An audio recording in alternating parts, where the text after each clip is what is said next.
Bismillahirrahmanirrahim. Assalamu alaikum dear students. I am Mohsen Munawwar, your biology teacher for MD CAT session. आज हम UHS का content variety of life में जो kingdom Plantae का part है उसको डिस्कस करेंगे। तो एक्चुअली ये हमारा लेफ्ट ओवर का लेक्चर नंबर 3 कंसिडर किया जाएगा। तो लेक्चर के लिए चलते हैं बोर्ड की तरफ। यूएचएस के कंटेंट में जब हम वैरायटी ऑफ लाइफ की बात करते हैं तो उसमें डिफरेंट कंटेंट्स में एक जो कंटेंट डिफरेंट किंगडम्स की डिस्क्रिप्शन थी, जिसमें kingdom Plantae, kingdom animalia, kingdom fungi and Protoctista. तो हम मार्जिनल एरिया को कवर करने के लिए किंगडम प्लांटी का पार्ट जो है उसको डिटेल डिस्कस कर रहे हैं, ताकि इससे रिलेटेड अगर कोई एमसीक्यू आए तो हम आसानी से उसको सॉल्व कर सकें। तो किंगडम प्लांटी में आज हम जो है इसका ए पार्ट डिस्कस करेंगे, जिसमें हम जो बेसिक कंटेंट्स डिस्कस करेंगे उसमें क्लासिफिकेशन ऑफ प्लांटी है, डिवीजन ऑफ ब्रायोफाइटा जिसमें हम सब डिवीजन्स की डिस्कशन करेंगे, हेपेटिकोप्सिडा, ब्रायोप्सिडा एंड एंथोसिरोप्सिडा। इसके साथ साथ अडेप्टेशन टू लैंड हैबिटेट और सेकंड डिवीजन जो कि ट्रैकियोफाइटा, जिसको हम वास्कुलर प्लांट्स का नाम भी देते हैं, उसमें सब डिवीजन देखेंगे साइलोप्सिडा।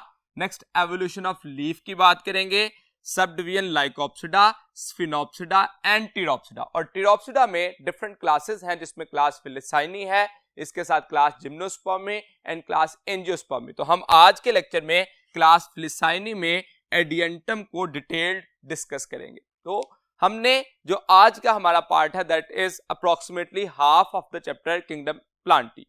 स्टार्ट करें अगर तो सबसे पहले हम देखते हैं प्लांटी जो है इसको डिफाइन अगर करना चाहें तो प्लांटी को हम डिफाइन करते हैं, जो कीवर्ड इंक्लूड होते हैं इसमें वो मेनली यूकैरियोटिक हैं, ऑटोट्रॉफिक हैं, multicellular, non motile organism that develop from embryos and having cellulosic cell wall. ये वो बेसिक पॉइंट हैं जिसकी बुनियाद पर हम इनको डिफरेंशिएट कर सकते हैं रेस्ट ऑफ द किंगडम से। फॉर एग्जांपल मैं एक एक वर्ड से डिफरेंशिएट करना चाहूं तो जब हम यूकैरियोटिक का लफ्ज इस्तेमाल करते हैं तो किंगडम जो प्रोकैरियोट था या मोनेरा था उससे इसको सेपरेट कर दिया गया, that is the separate kingdom. Autotrophic जब कहा तो किंगडम एनिमेलिया से इसको सेपरेट कर दिया गया, किंगडम फंजाई से ये डिफरेंशिएट हो गया। मल्टी सेलुलर में भी जब हम बात करते हैं तो इसका मतलब मल्टी सेलुलर इंडिविजुअल जो है वो प्रोकैरियोट कभी मल्टी सेलुलर नहीं होते, उससे ये सेपरेट हो गया। नॉन मोटाइल कहेंगे तो इसका मतलब जितने भी मोटाइल हैं, फॉर एग्जांपल किंगडम एनिमेलिया के इंडिविजुअल जो है उनसे इनको अलग कर दिया गया। और जब हमने कहा दैट डेवलप्स फ्रॉम एम्ब्रियो तो ये वो वाहिद पॉइंट था जिसकी वजह से ये प्रोटिस्टा से सेपरेट हो गए। तो इसका मतलब ये हुआ कि हर एक पॉइंट की बुनियाद पर हम ये कह सकते हैं कि किस किंगडम से इसको सेपरेट करने के लिए ये की पॉइंट जो है वो हमने इकट्ठे किए और प्लांटी की एक डेफिनेशन को जस्टिफाई करना आसान हो गया। अब जिस वक्त हम क्लासिफिकेशन करते हैं तो क्लासिफिकेशन के लिए डिफरेंट जो सिमिलैरिटीज एंड डिससिमिलैरिटीज या सिमिलैरिटीज और डिफरेंसेस को जो है वो हम जानते हैं और उस बुनियाद पर क्लासिफिकेशन की जाती है। There is the basic system of classification which is called as phylogenetic system of classification.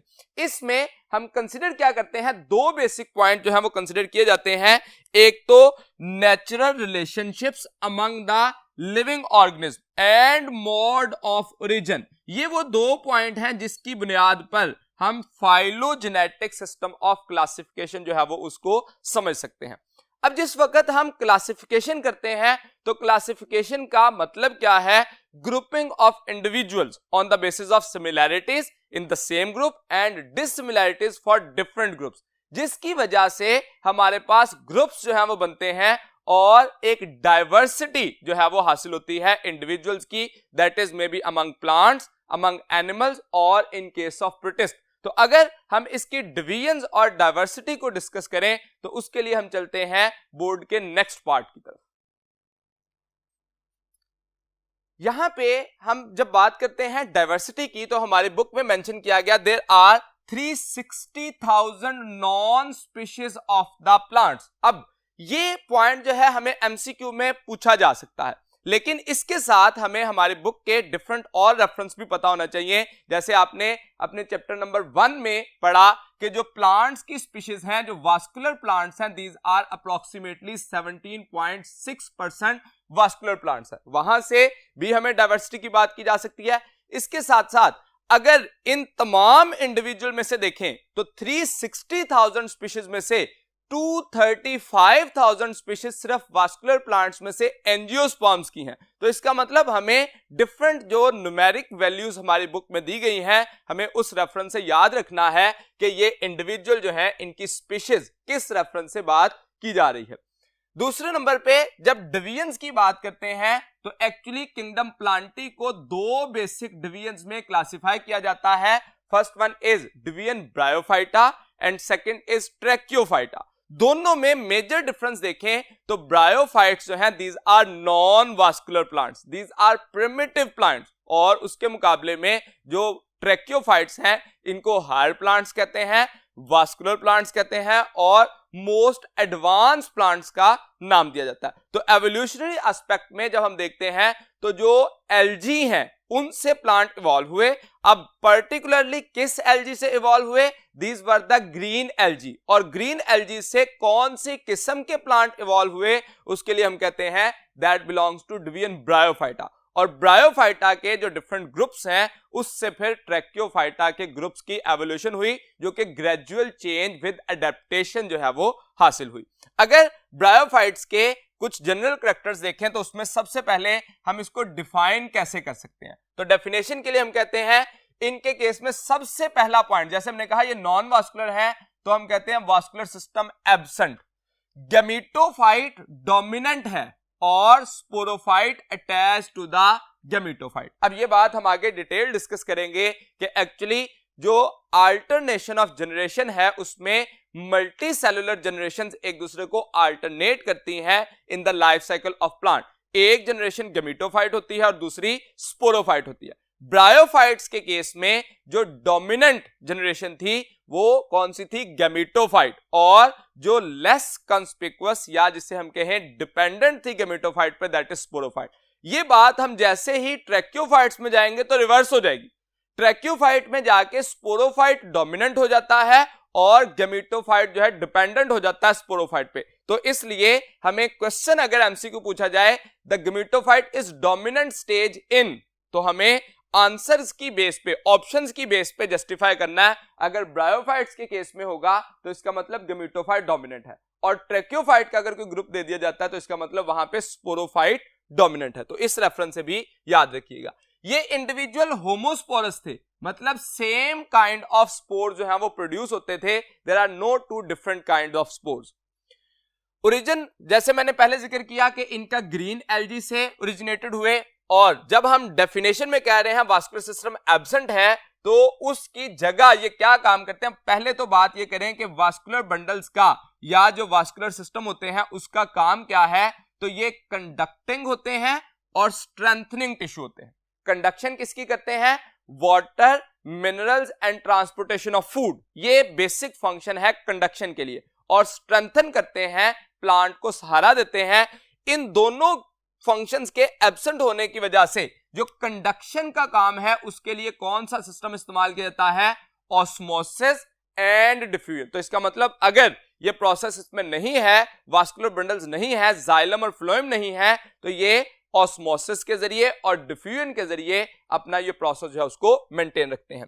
इनके पास क्यूटिकल, वैक्सी क्यूटिकल की फॉर्मेशन होती है जो कि प्रॉपर है लेकिन वेरी थिन है, क्योंकि ये प्लांट जो है इनका अगर आप हैबिटेट देखें तो ये डैम शेडी प्लेसेस पर होते हैं जहां पे वाटर की अवेलेबिलिटी मैक्सिमम है या अवेलेबिलिटी ऑफ वाटर जो है वो पॉसिबल होती है, जिस वजह से वाटर अगर अवेलेबल है तो ट्रांसपायरेशन का प्रोसेस इतना ज्यादा नुकसान नहीं दे सकता, जिस वजह से क्यूटिकल जो है वो थिन बनती है और ट्रांसपायरेशन का प्रोसेस होता रहता है। जैसे जैसे वाटर की अवेलेबिलिटी कम होगी, ट्रांसपायरेशन के प्रोसेस को रिड्यूस करने के लिए क्यूटिकल जो है उसका फंक्शन जो है वो परफॉर्म किया जाएगा। इनको हम एम्फीबियंस ऑफ प्लांट्स भी कहते हैं। ये बड़ा इंपॉर्टेंट पॉइंट है और विद रेफरेंस टू एमसीक्यू भी पूछा जाता है कि एम्फीबियंस ऑफ प्लांट इनको क्यों कहते हैं? Because they can not live away from water. ये डिपेंड करते हैं वाटर पे फॉर रिप्रोडक्शन, जिस वजह से हम इनको कहते हैं एम्फीबियंस ऑफ प्लांट। एम्फीबियन जो है एनिमल्स के केस में भी हम एम्फीबियन अगर वर्ड देखें तो एम्फी का मतलब होता है ऑपोजिट पोल एंड बियन बायो से है, मतलब ऐसी लाइफ जो कि टू ऑपोजिट पोल पर रहे। अपनी अर्ली स्टेजेस पे, डेवलपमेंटल स्टेजेस पे, या जिसको हम कहेंगे अर्लियर स्टेजेस ऑफ लाइफ पे ये वाटर पे डिपेंडेंट होते हैं, और लेटर स्टेजेस ऑफ लाइफ के लिए ये अपने लैंड पे डिपेंडेंट होते हैं। जैसे आप अगर फ्रॉग को देखें तो उसका जो टैडपोल है, लार्वल स्टेज है, उसके पास गिल्स होते हैं, पानी पे डिपेंडेंट है, और लेटर स्टेज में जाकर उसमें लंग्स बन जाते हैं, जिस वजह से वो लैंड पे डिपेंडेंट है। तो इसका मतलब टू स्टेजेस पे डिपेंडेंट होता है। इसी तरह से ये इंडिविजुअल भी लैंड पे रह सकते हैं, लैंड हैबिटेट है, लेकिन अपने रिप्रोडक्शन के प्रोसेस के लिए डिपेंडेंट है वाटर पे, जिस वजह से हम कहते हैं two opposite form of life हैं, या two opposite poles in life है। That's why they are called as amphibians of plants. ये फर्स्ट प्लांट थे that were colonized to the land. इन प्लांट्स को फ्लावरलेस प्लांट्स कंसिडर किया जाता है because there is no flower formation in case of plants of bryophytes. यहां पे एक इंपॉर्टेंट एस्पेक्ट जो कि इनकी लाइफ साइकिल के अकॉर्डिंग है, that is alternation of generation. Alternation of generation का मतलब कि मल्टी सेलुलर जनरेशन जो है वो दो तरह की होती हैं, स्पोरोफाइट एंड गेमेटोफाइट। तो इन दोनों को हम कहते हैं हेट्रोमॉर्फिक। हेट्रोमॉर्फिक का मतलब मॉर्फोलॉजिकली डिफरेंट है। स्पोरोफाइट की मॉर्फोलॉजी गेमेटोफाइट से डिफरेंट होती है, और दोनों में जो एक कॉमन पॉइंट है, बोथ आर मल्टी सेलुलर। इसके अलावा स्पोरोफाइट गेमेटोफाइट को रिप्लेस करती है। अगर हम सबसे पहले बात करें अबाउट गेमेटोफाइट, तो गेमेटोफाइट जो है इन केस ऑफ ब्रायोफाइट्स कहा जाता है ये इंडिपेंडेंट है, फ्री लिविंग है, हैप्लॉइड है और मल्टी सेलुलर है। ये गेमेटोफाइट जो है ये according to group of plant different हो सकते हैं। They are may be thalloid और in case of a falsely leafy structure. ये आगे जब हम ग्रुप पढ़ेंगे तो उसमें जाके कहेंगे कि गेमेटोफाइट की जो मॉर्फोलॉजी है वो डिफरेंट हो सकती है। लेकिन एक बात जो कि इंपॉर्टेंट है, इनका गेमेटोफाइट फोटोसिंथेटिक होता है। अब इससे जो गेमेटोफाइट है उसके पास दो किस्म के मल्टी सेलुलर सेक्स ऑर्गन होते हैं। दीज आर एंथ्रीडिया और आर्चिगोनिया। एंथ्रीडिया कहा जाता है मेल रिप्रोडक्टिव स्ट्रक्चर, और आर्चिगोनियम फीमेल रिप्रोडक्टिव स्ट्रक्चर या फीमेल रिप्रोडक्टिव ऑर्गन कंसिडर किया जाता है। अब एंथ्रीडिया से बनेंगे एंथ्रोजॉइड माइटोसिस के जरिए। इन्हीं को स्पर्मेटोजॉइड का नाम भी दिया जाएगा। मेल सेक्स ऑर्गन है, मेल सेक्स सेल्स कहा जाएगा इनको। और आर्चिगोनिया जो प्लूरल है, इससे आर्चिगोनियम, एक आर्चिगोनियम से जो एग सेल की फॉर्मेशन होगी, जो कि स्पोर मदर सेल, जो हम स्पोरोफाइट में जाकर डिस्कस करेंगे। आर्चिगोनियम के केस से जब एग बनेगा तो ये दोनों प्रोसेस जो है वो क्या कहलाएंगे, माइटोसिस। अब ये माइटोसिस की वजह से हैप्लॉइड स्ट्रक्चर थे, उनसे हैप्लॉइड सेक्स सेल्स बन गए। एंथ्रीडिया एंड आर्चिगोनिया से एंथ्रोजॉइड एंड oozoid, जिसको एग का नाम दिया जाएगा। अब ये दोनों जो है वो जैसे ही फर्टिलाइज करेंगे तो उससे फॉर्मेशन होगी जाइगोट की।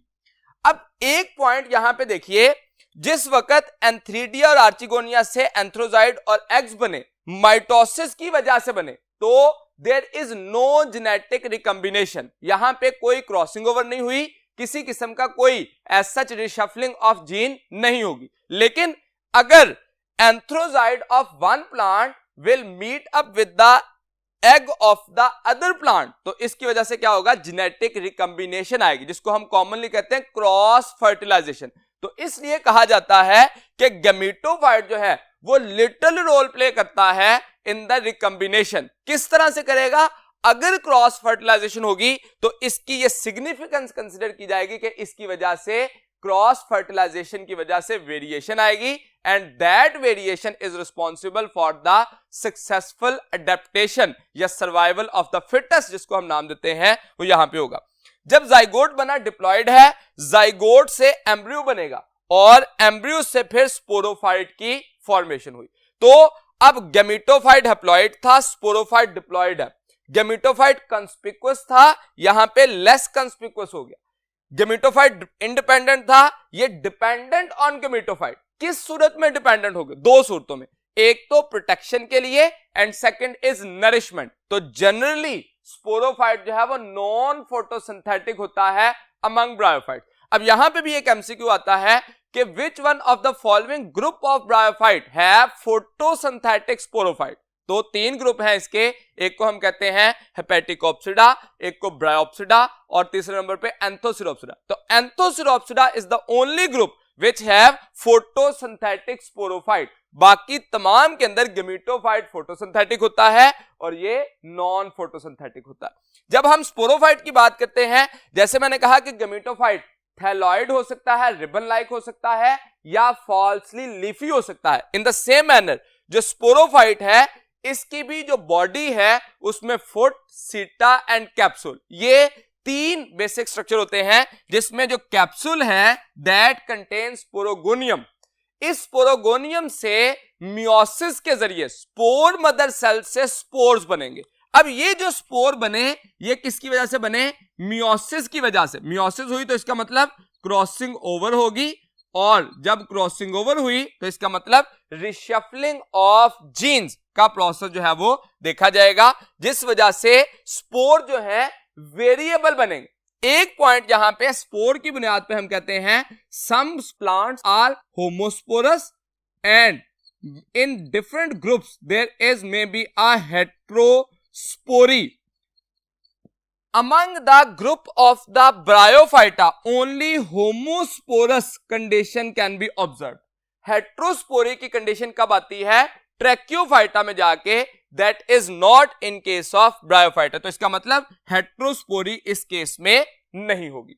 अब जिस वक्त स्पोर बनेंगे तो स्पोर जो है वो जर्मिनेट करेंगे तो क्या बन जाएगा? गैमेटोफाइट। ये सारा प्रोसेस जो है वो क्या कहलाता है? Alternation of generation. हमारी बुक में एक अलग से टॉपिक भी इस बात को एक्सप्लेन किया गया है, हमने उसको यहां पे कवर किया कि अल्टरनेशन ऑफ जनरेशन क्या है और उसके साथ साथ उसकी सिग्निफिकेंस। 2 पॉइंट पे सिग्निफिकेंस है।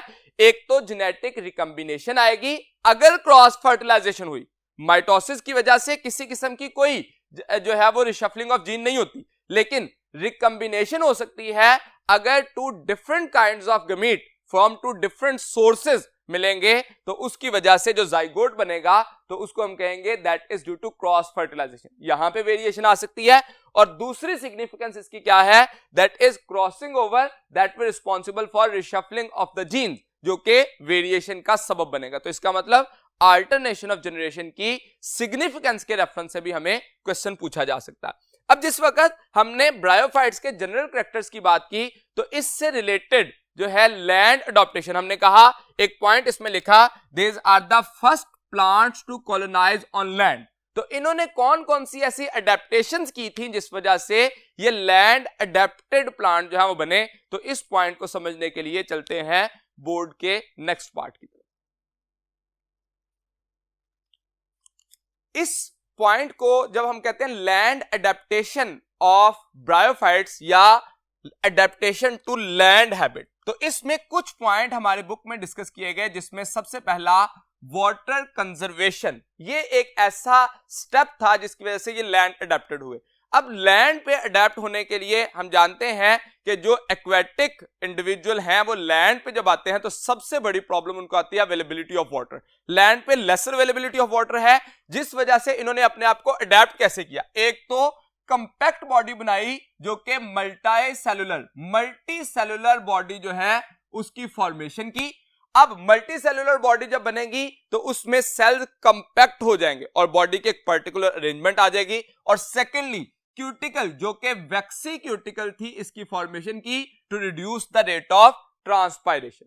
इसके साथ साथ अब्जॉर्प्शन ऑफ वाटर के लिए इन्होंने एक particular photosynthetic structure in chamber, photosynthetic structure in chamber formation की, जिसकी वजह से अब्जॉर्प्शन ऑफ कार्बन डाइऑक्साइड की जो क्वालिटी है वो बढ़ गई और जो लॉस ऑफ वाटर है वो मिनिमाइज हो गया, जिस वजह से फोटोसिंथेटिक कैपेसिटी इनकी इंक्रीज हो गई। इसके साथ साथ अब्जॉर्प्शन ऑफ वाटर।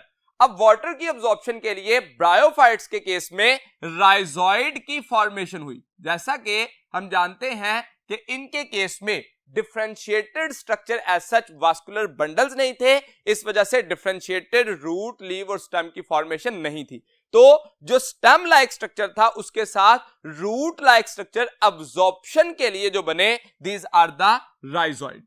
इसके अलावा इनमें हेट्रोगैमी थी। हेट्रोगैमी का मतलब male gamete and female gamete, male gamete बने और फीमेल गैमीट बने, ये गैमीटोफाइट से होगा। तो इसका मतलब अगर हम जब अल्टरनेशन ऑफ जनरेशन की बात करते हैं तो इस कंडीशन में हम कह सकते हैं कि देयर इज हेट्रोगैमी, हेट्रोगैमी, लेकिन यहां पे जाके हमने कहा कि होमोस्पोरी है। तो हेट्रोगैमी तो मौजूद थी लेकिन होमोस्पोरस थे, जिस पॉइंट की वजह से हेट्रोगैमी में हम मेल गैमीट और फीमेल गैमीट, मेल गैमीट में हम कहते हैं फॉर्मेशन होगी एंथ्रीडिया की या एंथ्रोजॉइड जो कि स्पर्मेटोजॉइड है, और यहां पे एग की फॉर्मेशन होगी फ्रॉम आर्चिगोनियम। इसके अलावा मल्टी सेलुलर सेक्स ऑर्गन, जिसका मैंने अभी जिक्र किया कि एंथ्रीडिया बनेंगे और आर्चिगोनिया बनेंगे। अब मल्टी सेलुलर सेक्स ऑर्गन जो है इनकी फॉर्मेशन किस तरह से हेल्पफुल हो सकती है? मल्टी सेलुलर सेक्स ऑर्गन जो है वो प्रोटेक्शन ऑफ एम्ब्रियो के लिए एक बहुत बड़ा रोल प्ले कर सकते हैं, जो कि एलजी में नहीं था। एलजी में और प्लांट्स में हमने जो डिफरेंस किया था वो यही था कि एलजी के केस में यूनिसेलुलर सेक्स ऑर्गन है, प्लांट में मल्टी सेलुलर सेक्स ऑर्गन है। एलजी के केस में प्लांट बॉडी प्रोटेक्टेड नहीं होती, या कोई भी जो इंडिविजुअल है उसमें एम्ब्रियो फॉर्मेशन नहीं होती और प्रोटेक्टेड नहीं होती, और यहां पे एम्ब्रियो फॉर्मेशन होती है और प्रोटेक्शन बाय द प्लांट जो है वो एम्ब्रियो को मिलती है। इसके साथ साथ मल्टी सेलुलर एम्ब्रियो की फॉर्मेशन जो है, जिसको प्रोटेक्ट भी किया जाता है, प्रोटेक्टेड होता है। और लास्ट पे जो सबसे इंपॉर्टेंट पॉइंट था that was alternation of generation, जिसमें हेट्रोमॉर्फिक जनरेशन, हेट्रोमॉर्फिक जनरेशन, जिसको हमने लास्ट पॉइंट में डिटेल डिस्कस किया कि किस तरह से स्पोरोफाइट अल्टरनेट होता है गेमेटोफाइट के साथ और गेमेटोफाइट स्पोरोफाइट के साथ जो है वो अल्टरनेट कर रहा होता है। जब हम ब्रायोफाइट्स की बात करते हैं तो ब्रायोफाइट जो है उनकी 3 सब डिवीजन जो है वो हमारे बुक में डिस्कस किया गया। First one is hepaticopsida, second bryopsida and third one is anthoceropsida. Hepaticopsida को कॉमन वर्ड जो इस्तेमाल किया जाता है दैट इज लिवर वर्ड्स, और ब्रायोप्सिडा का कॉमन नेम मोसेस और एंथोसिरोप्सिडा का हॉर्न वर्ड्स। अब ये हमारे बुक में जनरल कैरेक्टर्स की सूरत में दिया गया है, मैंने इसको डिफरेंशिएट किया ताकि जो की पॉइंट्स है उनको हम आसानी से ऑब्जर्व कर सकें और अपना जो एमसीक्यू का रेफरेंस है, की पॉइंट बेस्ड एमसीक्यू जो आता है, उसको हम आसानी से सॉल्व कर सकें।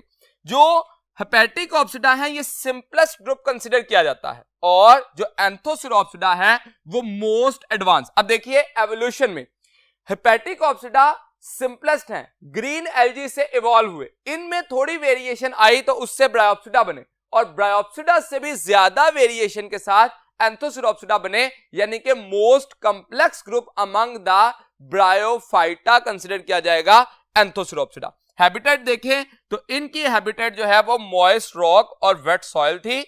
ये इंडिविजुअल भी मॉइस्ट कंडीशन में ग्रो करते हैं, but they have capacity to develop on fairly dry places. इसका मतलब अब ये बात समझ आ जाती है कि ये किस तरह से समवट एडवांस हुए हैं। ये ड्राई प्लेसेस में भी ग्रो कर सकते हैं, लेकिन ये जो है ड्राई प्लेसेस पर ग्रो नहीं करते क्योंकि वेट रॉक्स के ऊपर है, या जिसको हम कहें वेट सॉइल है, तो उस जगह पर खास तौर पर ये स्ट्रक्चर जो है वो ग्रो करता है। तो इनका जो वाटर की नॉन अवेलेबिलिटी है उसका चांस मिनिमम हो जाता है या रिड्यूस हो जाता है।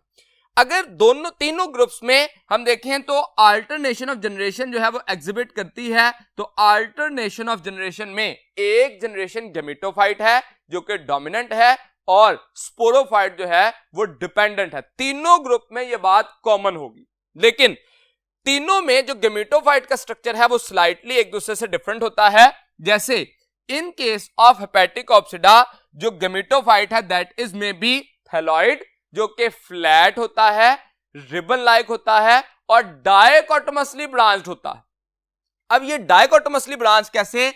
अगर एक ये इस तरह से ब्रांच है तो इससे 2 ब्रांचेस बनी, उससे आगे फिर 2 एंड सो ऑन, 2 ब्रांचेस अगर बनती जाए तो उसको हम नाम देते हैं डायकोटोमसली ब्रांच। और इन अदर केसेस जैसे एग्जांपल दी गई मार्केंशिया के केस में थैलॉइड लाइक होता है और लीफी हो जाता है इन केस ऑफ पुरेला, जिसमें फाल्सली लीफ लाइक स्ट्रक्चर जो है वो और स्टेम के ऊपर जो है वो डेवलप कर जाते हैं। इसमें एंथ्रीडिया एंड आर्चिगोनिया की फॉर्मेशन होती है जो कि मेल और फीमेल रिप्रोडक्टिव स्ट्रक्चर रखते हैं, जबकि इनके केस में जो ब्रायोप्सिडा है वो डिफरेंशिएटेड स्ट्रक्चर होता है जिसमें स्टेम लाइक और लीफ लाइक स्ट्रक्चर बनेंगे और उसके साथ साथ रूट की फॉर्मेशन एज सच नहीं है, रूट लाइक स्ट्रक्चर जिसको राइजोइड का नाम दिया जाएगा उसकी फॉर्मेशन होगी। यहां पे भी एंथ्रीडिया और आर्चिगोनिया मौजूद होंगे, लेकिन पैराफाइसिस एक टर्म जो है वो डिस्कस की गई जिसमें हम कहते हैं cluster of sterile hair around the reproductive structures collectively named as paraphysis, यानी कि एंथ्रीडिया और आर्चिगोनिया मौजूद हैं और उनके गिर्द क्लस्टर्स हैं स्टेराइल हेयर के और उस स्ट्रक्चर को कलेक्टिवली क्या कहा जाएगा, पैराफाइसिस। अब यहां पे जो ये स्ट्रक्चर बनता है ब्रायोप्सिडा के केस में मॉसिस में, यहां पे एंथ्रीडिया और आर्चिगोनिया सेम प्लांट पर भी मौजूद हो सकती हैं और एंथ्रीडिया एंड आर्चिगोनिया डिफरेंट पर भी हैं। इसी वजह से यहां पे आके हम पहली दफा ये स्पेसिफाई कर पाते हैं कि कौन से इंडिविजुअल मोनोइशियस हैं और डायोशियस हैं। तो मोनोइशियस या डायोशियस का कॉन्सेप्ट जो है वो यहां पे आके क्लैरिफाई होता है कि यूनिसेक्सुअल है या बायसेक्सुअल है। एक ही प्लांट के ऊपर दोनों रिप्रोडक्टिव स्ट्रक्चर हैं, उसको हम नाम देते हैं मोनोइशियस, और अगर दो डिफरेंट प्लांट्स पर हो तो उसके लिए वर्ड इस्तेमाल करते हैं डायोशियस। इसका मतलब पहली दफा इन केस ऑफ मोसिस मोनोइशियस और डायोशियस जो है वो डिफरेंशिएट हो गए, इससे पहले तमाम इंडिविजुअल क्या थे, मोनोइशियस थे। इसके अलावा एक और टर्म यहां पे जब हम स्पोरोफाइट का जिक्र करते हैं तो स्पोरोफाइट से जब स्पोर्स बने तो स्पोर्स जर्मिनेट किए तो उनसे बनना है गेमेटोफाइट। ये एक डायरेक्ट प्रोसेस था, लेकिन मॉसिस के केस में स्पोरोफाइट से जब स्पोर बने तो स्पोर के बाद एक immature stage alga like structure बनेगा जिसको नाम दिया जाता है protonema, and then protonema is able to develop into a gametophyte. तो इसका मतलब यहां पे और एडवांसमेंट आ गई, एक इंटरमीडिएट स्टेज आ गई जो कि इससे पहले मौजूद नहीं थी। अमंग द एंथोसिरोप्सिडा देखें तो गेमेटोफाइट हाईली लोब्ड होता है एंड इररेगुलर आउटलाइन रखता है, और स्पोरोफाइट देखें तो एंथोसिरोप्सिडा का sporophyte as compare to other groups somewhat specialized होता है। और वो कौन से की फीचर्स हैं जिसकी बुनियाद पर इसको हम स्पेशलाइज्ड कह सकते हैं, सबसे पहला है फोटोसिंथेटिक। अब इनका स्पोरोफाइट फोटोसिंथेटिक हो गया due to the presence of chloroplast. इससे पहले दोनों ग्रुप में chloroplast in case of sporophyte नहीं था। दूसरा structure intercalary meristem. The meristematic tissue मौजूद होता है इंटरकैलरी पोजीशन पे और हाईली कैपेबल ऑफ डिवीजन है, जिस वजह से जो स्ट्रक्चर है स्पोरोफाइट का वो ग्रो कर सकता है। और तीसरे नंबर पे वाटर कंजर्वेशन, ये भी एक थीम जो है इसके पास मौजूद होता है। तो अब जो प्लांट है स्पोरोफाइट बॉडी जो है वो प्रोटेक्टेड तो होगी गेमेटोफाइट से, लेकिन नरिश्ड नहीं होगी, क्योंकि स्पोरोफाइट जो है गेमेटोफाइट पर डिपेंडेंट था फॉर प्रोटेक्शन एंड नरिशमेंट। तो in case of anthoceropsida most advance group of the bryophytes में जाके हम ये बात कहते हैं कि जो एंथोसिरोप्सिडा का स्पोरोफाइट है वो प्रोटेक्टेड तो होगा गेमेटोफाइट से, लेकिन नरिश्ड नहीं होगा, क्योंकि नरिशमेंट के लिए उसमें फोटोसिंथेटिक स्ट्रक्चर बन गया। अब यहां पे भी एक और इंपॉर्टेंट बात है कि स्पोरोफाइट अर्ली स्टेज पे, डेवलपमेंट की अर्ली स्टेज पर तो डिपेंडेंट होगा गेमेटोफाइट पे, लेकिन जैसे जैसे वो कॉम्प्लेक्स होता जाएगा और ग्रो करता जाएगा तो उसमें फोटोसिंथेटिक टिश्यू बनना शुरू हो जाएंगे, इसलिए वो अपने जो प्रोडक्ट्स हैं या नरिशमेंट के लिए रिक्वायरमेंट्स को खुद से पूरा करने की कैपेसिटी रखेगा। लेकिन अभी भी जो गेमेटोफाइट है उस पर डिपेंडेंट होगा ताकि न्यूट्रिएंट को अब्सॉर्ब करे और उसके साथ साथ उस पर प्रोटेक्शन जो है वो भी उसको गेमेटोफाइट से मिलेगी। अब इन तीनों ग्रुप्स के अंदर हमने एक ओवरव्यू देखा कि किस तरह से एक ग्रुप दूसरे ग्रुप से डिफरेंशिएट किया जा सकता है। That was about the bryophytes. Second division of the plants that is tracheophytes. तो ट्रैक्योफाइट्स की डिस्कशन के लिए चलते हैं बोर्ड के नेक्स्ट पार्ट की तरफ। डिवीजन ट्रैक्योफाइटा।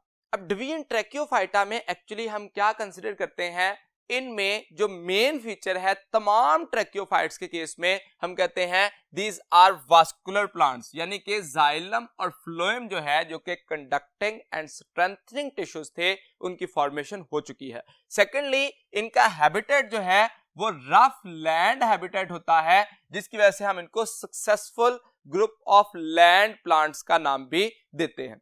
अब ये सक्सेसफुल ग्रुप जो है वो किस वजह से है, because they have evolution of complex vegetative and reproductive structures, जिस वजह से अब क्योंकि इनमें reproductive structure, for example flower की बात करें तो फ्लावर की फॉर्मेशन भी हो चुकी थी इससे पहले bryophytes, all are flowerless plants. तो इनमें क्योंकि फ्लावर की फॉर्मेशन रिप्रोडक्टिव स्ट्रक्चर और वेजिटेटिव स्ट्रक्चर में रूट, लीव और स्टेम ट्रूली फॉर्मेशन हो चुकी थी, जिसकी वजह से हम इसको कहते हैं कि ये ऐसे इंडिविजुअल हैं जिनमें वास्कुलर बंडल कंटेनिंग या डिफरेंशिएटेड रूट, लीव और स्टेम की फॉर्मेशन होती है। इनको इसी वजह से हम predominant flora of land plants का नाम देते हैं।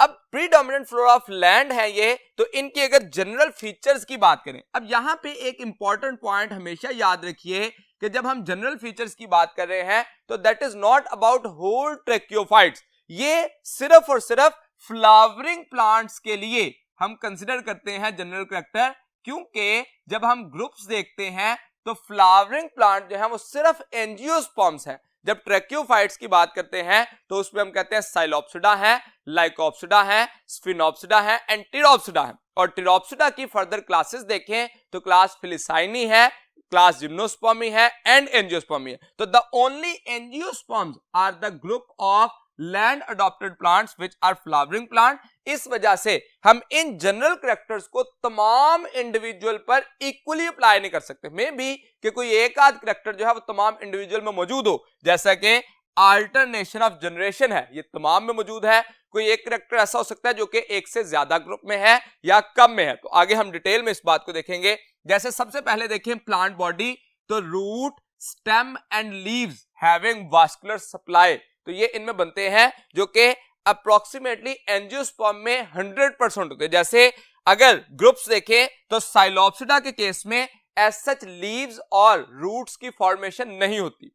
जब जैसे ही लाइकोप्सिडा में जाते हैं तो पहली दफा इनमें जो रूट लीव्स हैं उनकी फॉर्मेशन हुई एज अ माइक्रोफिल। तो इसका मतलब हम कह सकते हैं कि तमाम ग्रुप्स के केस में एज सच तीनों स्ट्रक्चर जो है वो इक्वली या डिफरेंशिएटेड मौजूद नहीं होते।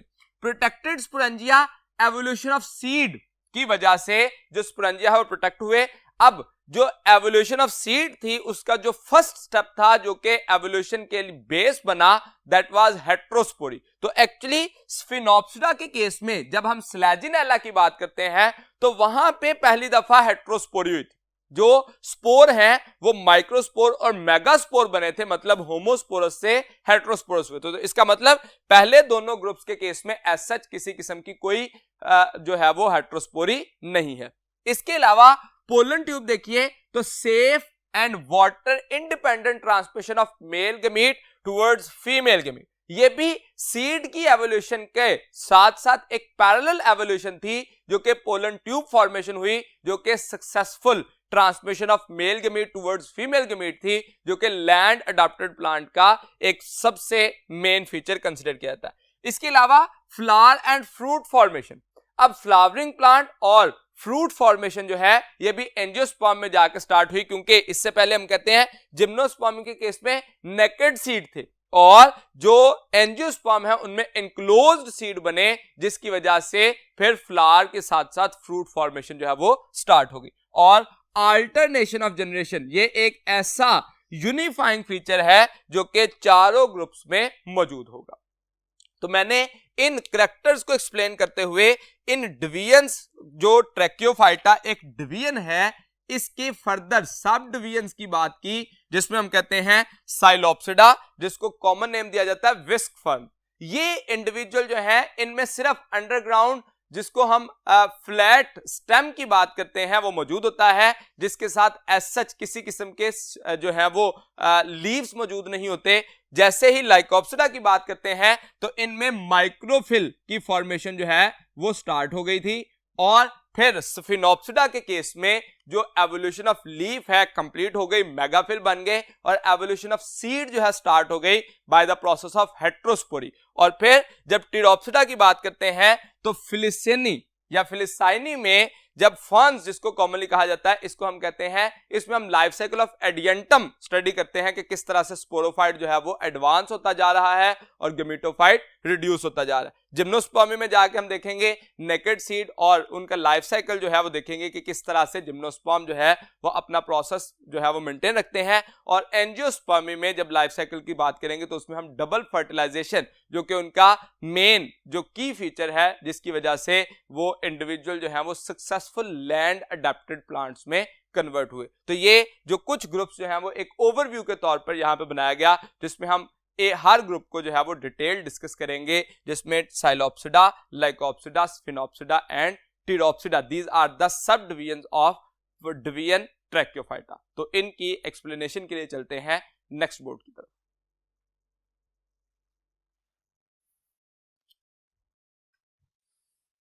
फर्स्ट पार्ट में हमने ब्रायोफाइट्स के बारे में डिस्कस किया। सेकंड पार्ट या सेकंड सब डिवीजन जो कि हम कंसीडर करते हैं प्लांट्स की, दैट इज ट्रैक्योफाइटा। ट्रैक्योफाइटा में हमने कुछ जनरल फीचर्स डिस्कस किए, जिसमें हमने कहा कि ये फ्लावरिंग प्लांट्स हैं, वास्कुलर प्लांट्स हैं, और उसके साथ साथ इनमें हेट्रोस्पोरी जो है वो भी इवॉल्व हो चुकी थी। अगर हम इसके ग्रुप्स की बात करें, जो सब डिवीजन्स में जब हम बात करते हैं ट्रैक्योफाइटा की, जो सब डिवीजन्स हैं उसमें साइलोप्सिडा, जिसको हम साइलोफाइटा या विस्क फर्न का नाम भी कॉमनली विस्क फर्न जो है वो कहा जाता है, ये earliest group of vascular plants consider किए जाते हैं। इनके केस में भी उसी तरह से अल्टरनेशन ऑफ जनरेशन होती है, यानी कि स्पोरोफाइट जो multicellular sporophyte spore producing generation है वो अल्टरनेट होती है मल्टीसेलुलर गेमेटोफाइट यानी कि गेमीट प्रोड्यूसिंग जनरेशन से। दोनों के अगर कैरेक्टर देखें, स्पोरोफाइट के केस में हम कहते हैं कि ये एक मेन प्लांट बॉडी होती है इसके केस में, जो कि रूटलेस है और लीफलेस है, यानी कि ट्रू रूट्स और लीव्स अभी इसमें डेवलप नहीं हुए। यानी कि हमने जब ट्रैक्योफाइट्स के जनरल फीचर्स कहे थे तो उसमें हमने कहा था differentiated root, leaves and stem, और मैंने वहां पे क्लियर किया था these are the general features of flowering plants, not of the all groups. तो यहाँ पे हम उस बात को क्लेरिफाई कर रहे हैं कि ये रूटलेस और लीफलेस होते हैं। इनके केस में जो स्टेम बनता है वो डाइकोटमसली ब्रांच्ड होता है, पहली बात। दूसरे नंबर पे सिंपल होता है और narrow vascular tissues, solid central narrow vascular tissues होते हैं, जिसमें पिथ एब्सेंट होती है और कॉर्टेक्स ब्रॉड होता है। अब देखिए वास्कुलर बंडल्स बनना शुरू हुए, लेकिन अर्लियर केस में जो पहला ग्रुप था प्लांट का, वास्कुलर प्लांट्स का, उनमें जो central narrow solid like structure जो है वो वास्कुलर बंडल का बना, जिसमें अभी पिथ का स्ट्रक्चर जो है वो एब्सेंट था और कॉर्टेक्स जो है वो ब्रॉड हो रहा था। इनके स्टेम को अगर देखें तो stem actually two major categories में क्लासिफाई किया जाता है। First one is underground and second is aerial. Underground जो है उसको नाम दिया जाता है राइजोम दैट बियर राइजोइड, जो कि एंकरेज के लिए और अब्जॉर्प्शन ऑफ द न्यूट्रिएंट या वाटर की अब्जॉर्प्शन के लिए ये राइजोइड रूट लाइक स्ट्रक्चर के तौर पर काम करता है। जबकि एरियल पार्ट में देखें तो उसमें ग्रीन लीफलेस फोटोसिंथेटिक ब्रांचेस जो है वो बनती हैं। अब एक्चुअली लीफ नहीं बना, यानी कि इनमें अभी लीफलेस स्ट्रक्चर थे और फोटोसिंथेटिक हो गए थे, यानी फोटोसिंथेसिस का प्रोसेस स्टार्ट कर दिया, लेकिन अभी इनके अंदर एज सच किसी किस्म के वास्कुलर बंडल्स नहीं बने, इस वजह से हम इनको लीफलेस का नाम देते हैं। इन्हीं एरियल ब्रांचेस के टिप पर या लेटरल साइड पर स्पोरेंजिया मौजूद होते हैं, मतलब स्पोर कंटेनिंग सैक्स जिनको हम कह सकते हैं, वो या तो टिप्स पर मौजूद हो सकते हैं या लेटरल ब्रांचेस पर या लेटरल साइड्स ऑफ ब्रांचेस पर ये मौजूद हो सकते हैं। अगर एक एमसीक्यू इससे रिलेटेड देखें, living genus of psilopsida is, alpha है horneophyton, beta psilophyton, charlie cooksonia and delta psilotum. अब अगर आप इसकी एग्जांपल देखें तो उसमें कहा गया कि ये एक earliest group of vascular plant है, जिसमें से कुछ इंडिविजुअल एक्सटिंक्ट हो चुके हैं और कुछ लिविंग जेनरा हैं। दो ऐसे लिविंग जेनरा हैं जो कि हमारी बुक में इसके लिए डिस्कस किए गए, एक तो साइलोटम है और दूसरे नंबर पे मैसीटेरिस। ये दो इंडिविजुअल हैं जो कि इसके लिविंग जेनरा कंसीडर किए जाते हैं। बाकी horneophyton, psilophyton and cooksonia, these are actually the extinct species या extinct individuals of this psilopsida. दूसरा ग्रुप देखें जो कि सब डिवीजन है लाइकोप्सिडा। अब जिस वक्त साइलोप्सिडा में हमने बात की कि इनके केस में ट्रू रूट्स भी नहीं बनी और ट्रू लीव्स भी नहीं बने, जैसे ही लाइकोप्सिडा के केस में आते हैं तो अब माइक्रोफिल्स यानी कि लीव्स की फॉर्मेशन स्टार्ट हो गई, यानी कि एवोल्यूशन ऑफ लीव जो है वो यहां से स्टार्ट हुई। तो इनके पास जो मेन प्लांट बॉडी था वो स्पोरोफाइट है, जिसके पास differentiated root, leaves and stem तीनों स्ट्रक्चर जो है वो मौजूद है। और अगर इनके लीव्स की बात करें तो वो माइक्रोफिल होते हैं। अभी क्योंकि एडवांस नहीं हुआ स्ट्रक्चर, अर्लियर एवोल्यूशन में था तो single undivided when vascular bundle जो है वो डिवाइडेड नहीं थे बल्कि सिंगल अनडिवाइडेड। इनमें लीव्स जो हैं वो यूं नैरो थे और उन नैरो लीव्स के अंदर एक ही सिंगल वेन जो है वो मौजूद है, जिस वजह से इनको नाम देता माइक्रोफिल। और ये जो माइक्रोफिल है इनकी पोजीशन की बेस पे कहा गया कि वो स्पाइरल हो सकते हैं या ऑपोजिट हो सकते हैं, तो दोनों सूरतों में इनमें मौजूद थे। इनमें जो स्पोरेंजिया हैं, these are develop singly on upper side of sporophyll, और अगर ये क्लस्टर की सूरत में आ जाए तो उसको नाम दिया जाता है strobilus, and many strobilus will be considered as strobili. तो ये सिंगल हो सकते हैं और क्लस्टर की सूरत में हो सकते हैं। जब क्लस्टर बनेंगे तो उसको नाम दिया जाएगा स्ट्रोबिलस।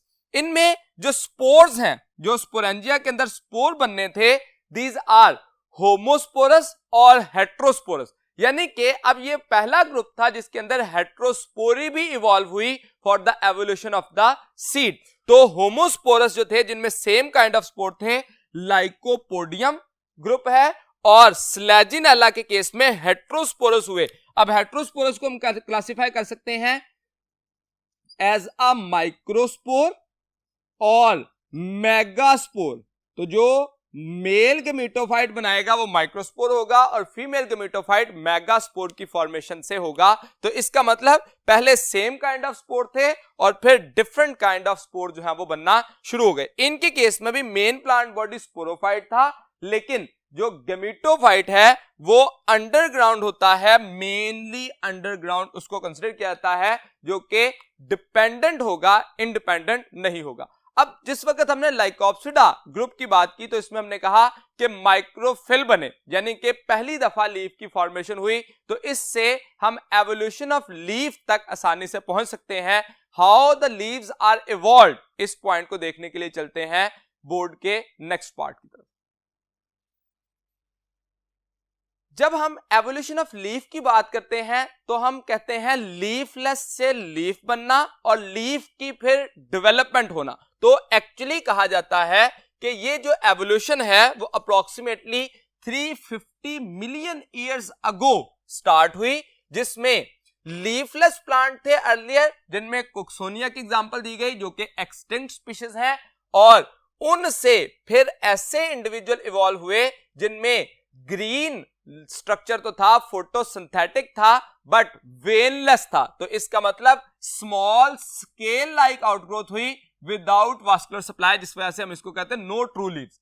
और फिर उनसे सिंगल अनडिवाइडेड वेन वाले स्ट्रक्चर बने जो कि वास्कुलर सप्लाई रखते थे, उनको नाम दिया माइक्रोफिल। अब इससे हम ये बात क्लियर कर सकते हैं कि लाइकोप्सिडा के केस में पहली दफा माइक्रोफिल बने, और इससे पहले जब साइलोप्सिडा में हमने बात की तो इनमें जो लीफ लाइक स्ट्रक्चर तो था लेकिन ट्रू लीफ नहीं थे। Why? Because of absence of the vascular supply. तो पहली दफा नो ट्रू लीफ से माइक्रोफिल की फॉर्मेशन हुई और फिर माइक्रोफिल से मेगाफिल जो है वो डेवलप हुए।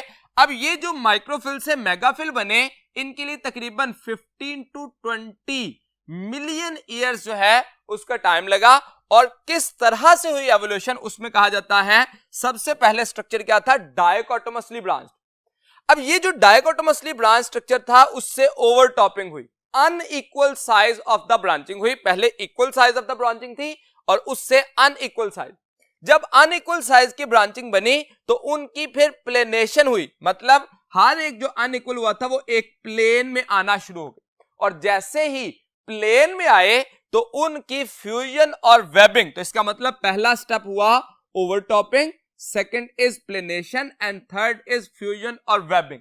अब फ्यूजन और वेबिंग का मतलब क्या था कि जो डिवाइडेड वेन्स थी उन वेन्स के दरमियान में वेब्स, फॉर एग्जांपल हमारे ये फिंगर्स हैं तो इनके दरमियान यहां पे टिश्यू बनना शुरू हो जाए, जैसा कि आप डक के फुट देखते हैं उनमें वेब बना हुआ होता है, तो यहां पे भी पैरेन्काइमा के सेल जो हैं उन्होंने लैमिना बनाना शुरू कर दिया, जिस वजह से लीफ जो है वो एक माइक्रोफिल से मेगाफिल में कन्वर्ट हो गया, और उसमें डिवाइडेड वेन्स जो है वो ज्यादा थी, तो इसका मतलब यहां पे अनडिवाइडेड सिंगल वेन थी और यहां पे many divided veins and veinlets जो कि एक्सपेंडेड लैमिना बनाएंगी और लीफ ब्लेड उसी को कंसिडर किया जाएगा। तो इस प्रोसेस से हमने देखा कि लीफ जो है लीफलेस इंडिविजुअल से माइक्रोफिल बने और माइक्रोफिल से मेगाफिलस जो इंडिविजुअल हैं या प्लांट्स हैं उनकी डेवलपमेंट कंप्लीट हुई। तो ये प्रोसेस जो है, जैसे ही ये प्रोसेस कंप्लीट हुआ तो उसके साथ साथ एवोल्यूशन ऑफ सीड का प्रोसेस भी, क्योंकि लाइकोप्सिडा में ही हमने बात की स्लेजिनेला में हेट्रोस्पोरस कंडीशन आ गई थी, तो हेट्रोस्पोरस भी एक बुनियाद बनी किसकी, एवोल्यूशन ऑफ सीड की। थर्ड ग्रुप देखें जो कि सब डिवीजन ऑफ स्फिनोप्सिडा है, इसको कॉमनली नेम दिया जाता है हॉर्स टेल्स। अब ये जो स्फिनोप्सिडा है इनके अंदर भी प्लांट बॉडी जो है वो क्या है, स्पोरोफाइट। अब इससे आप एक बात का जो कंफर्मेशन हासिल कर लेते हैं कि जैसे ही हमने ट्रैकियोफाइटा की बात की तो अल्टरनेशन ऑफ जनरेशन में जो डोमिनेंट स्टेज थी वो रिवर्स हो गई है। डोमिनेंट स्टेज पहले क्या थी, ब्रायोफाइटा के केस में गेमिटोफाइट, यहां पे आके स्पोरोफाइट जो है वो फोटोसिंथेटिक होती जा रही है और डोमिनेंट स्टेज होती जा रही है, इंडिपेंडेंट स्टेज होती जा रही है। पहले क्या थी, डिपेंडेंट स्टेज थी। इसमें differentiated root, leaves and stems मौजूद हैं। लीव्स के केस में देखें तो expanded scale like arranged in whorls, जो इनके केस में स्टेम है उसके लिए हम कंसीडर करते हैं these are not smooth, they have ridges and furrows and whorl of branches on nodes. अब ये पॉइंट जो है वो क्लियर कीजिए जरा कि रिजेस एंड फरोज का स्ट्रक्चर और व्हर्ल्स ऑफ ब्रांचेस ऑन नोड क्या है। फॉर एग्जांपल हम अगर एक स्टेम देखें, ये एक स्टेम का स्ट्रक्चर है, इस स्टेम को अगर हम देखते हैं लेंथ वाइज तो इस तरह से हमें नजर आता है, लेकिन अगर हम इसको कट करके इसका जो डायमीटर का स्ट्रक्चर देखें तो इसमें एक्चुअली हमें इस सूरत में रिजेस और फरोज का स्ट्रक्चर, डिफरेंट जगहों पर रिजेस एंड फरोज का स्ट्रक्चर जो है वो इस तरह से नजर आता है, जिस वजह से हम अगर इस स्टेम को इस एरिया में देखें तो एक्चुअली यहां पर इस तरह से हमारे पास अल्टरनेट रिजेस एंड फरोज की फॉर्मेशन हो रही होती है। अब ये जो रिजेस और फरोज हैं ये एक्चुअली डिफरेंट नोड्स के जरिए एक दूसरे के साथ अल्टरनेट करती हैं। फॉर एग्जांपल ये एक स्ट्रक्चर है, इसी के साथ लोअर साइड पर एक और इस एरिया को, ये जो एरियाज हैं इनको नाम दिया जाता है नोड्स और दरमियान में इंटरनोड्स होंगे।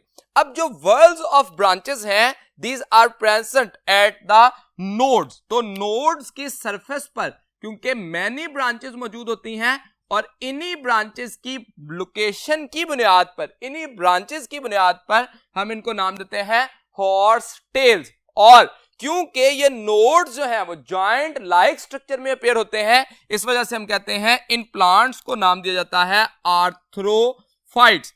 Arthro mean jointed and phyte mean plants, यानी कि जॉइंटेड प्लांट्स हैं, इनकी कंप्लीट बॉडी जो है that contain number of joints for the whole plant body, जिसकी बुनियाद पर हम इसको नाम देते हैं आर्थ्रोफाइट्स।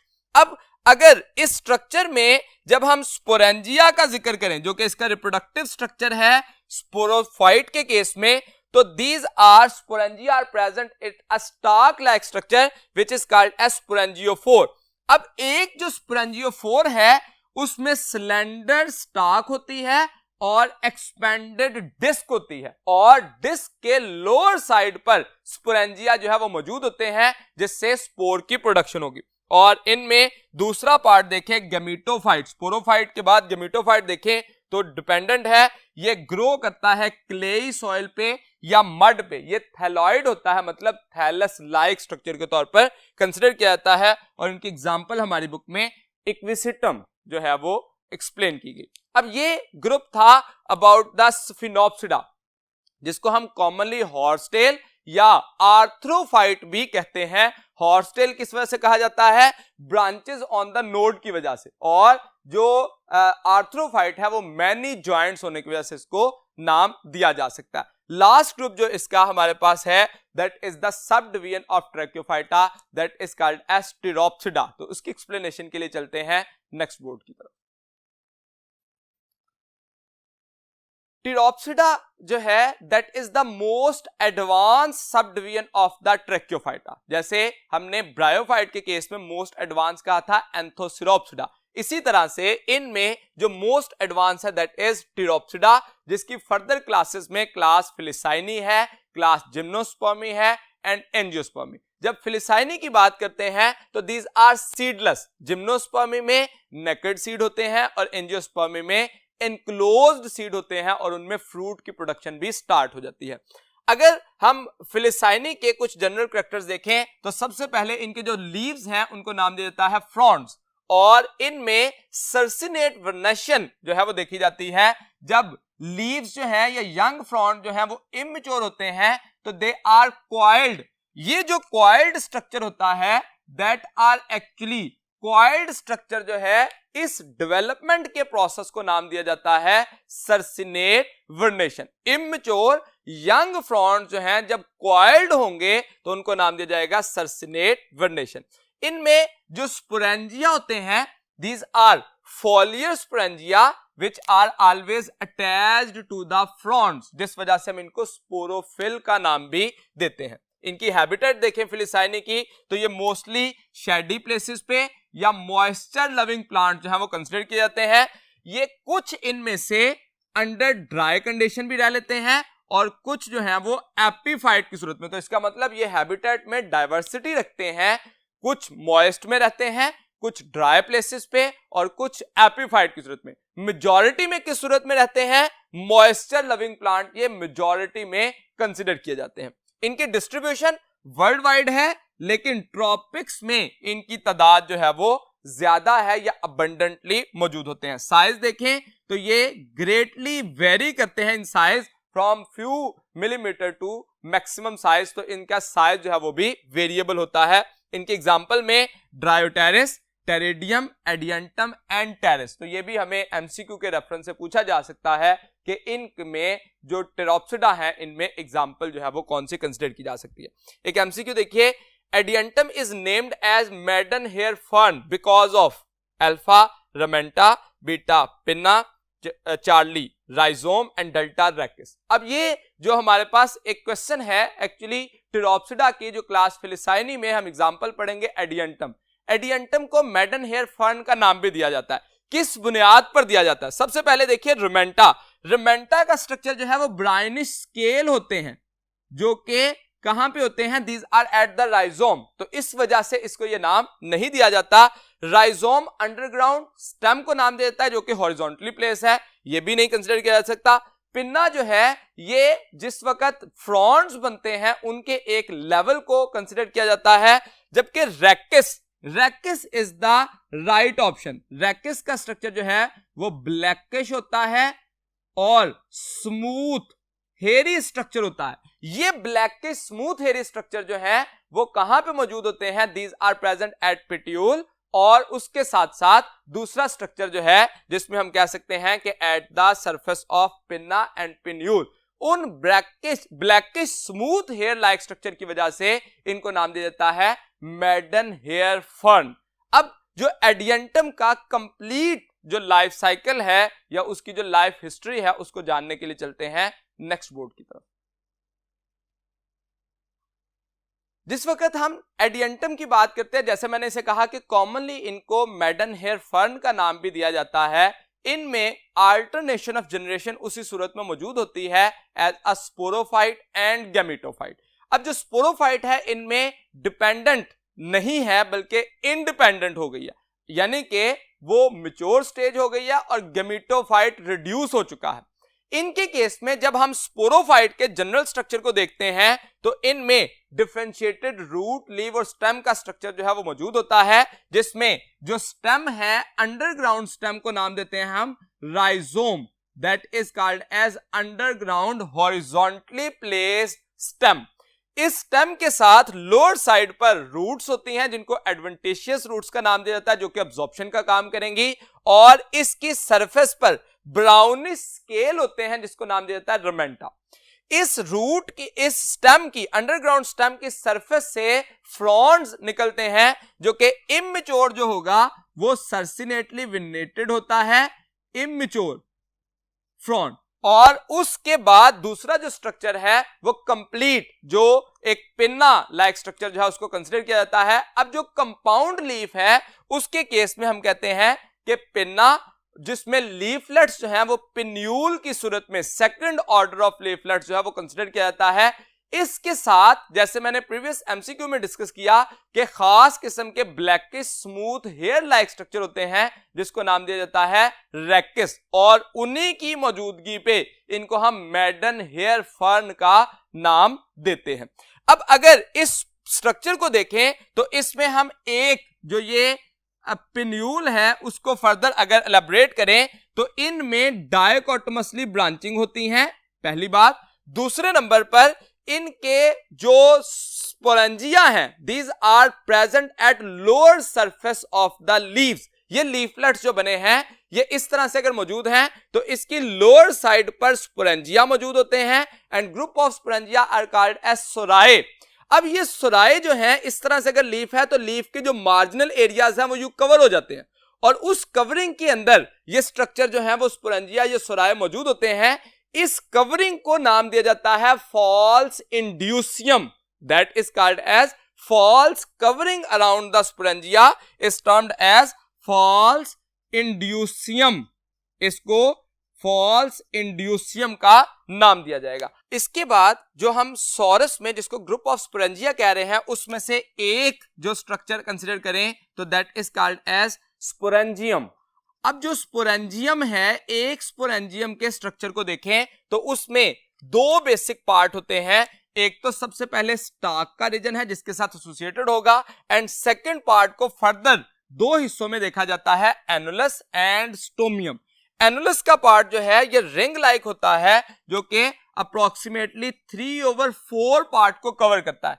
इसमें थिक वॉल्ड सेल्स होते हैं, जबकि स्टोमियम जो है वो 1/4 पार्ट को कहते हैं, और इसमें थिन वॉल्ड सेल जो है वो मौजूद होते हैं। इनके अंदर जो स्पोरेंजियम के अंदर स्पोर मदर सेल्स होंगे मियोसिस के जरिए स्पोर फॉर्मेशन करेंगे, और जैसे ही कंडीशन जो है ड्राई वेदर होगा तो स्टोमियम में बस्ट आएगा, और इसके बस्ट होने की वजह से यहां से स्पोर्स जो हैं वो रिमूव होंगे। Now these spores are haploid spore, और ये वाटर के जरिए जो है वो ट्रैवल करेंगे या विंड के जरिए ट्रैवल करेंगे, तो इसकी जो फेवरेबल कंडीशन पे जाके जैसे ही ये जर्मिनेट करेंगे तो उनसे बनेगा गैमीटोफाइट। एक गैमीटोफाइट को नाम दिया जाता है प्रोथैलस। अगर हम एक प्रोथैलस का स्ट्रक्चर देखें तो ये एक क्वेश्चन लाइक स्ट्रक्चर होता है जिसमें जो मिडल पार्ट है वो थिक होता है और मार्जिनल एरियाज जो है वो थिन होते हैं। जिस तरह ये स्ट्रक्चर है इसमें जो एंटीरियर साइड है यहां पे एक नॉच बनती है। अगर इसका स्ट्रक्चर देखें तो वो 8 मिलीमीटर इन साइज होता है। ये रिड्यूस स्ट्रक्चर है और स्पोरोफाइट जो है वो इंडिपेंडेंट स्ट्रक्चर जो है वो बन जाता है। अब इस स्ट्रक्चर के पास अगर देखें जो एक गैमीटोफाइट है ये मोनोएशियस होता है। Why monoecious? Because both reproductive structure antheridia and archegonia. अगर आप इन दोनों स्ट्रक्चर्स को देखें तो जो नियर द नोच है that is called as archegonium, जो कि फीमेल रिप्रोडक्टिव स्ट्रक्चर है, और टुवर्ड्स द राइजोइड जो कि पोस्टीरियर साइड है यहां पे मौजूद होता है एंथ्रीडियम। अब अगर एक आर्चिगोनियम जो कि फीमेल रिप्रोडक्टिव स्ट्रक्चर है उसका स्ट्रक्चर देखें तो उसमें एक हिस्सा नेक होता है and second is venter. Venter में एग मौजूद होता है जो कि हैप्लॉइड है, और इसी तरह से एंथ्रोजॉइड या स्पर्म बनते हैं विच आर आल्सो हैप्लॉइड।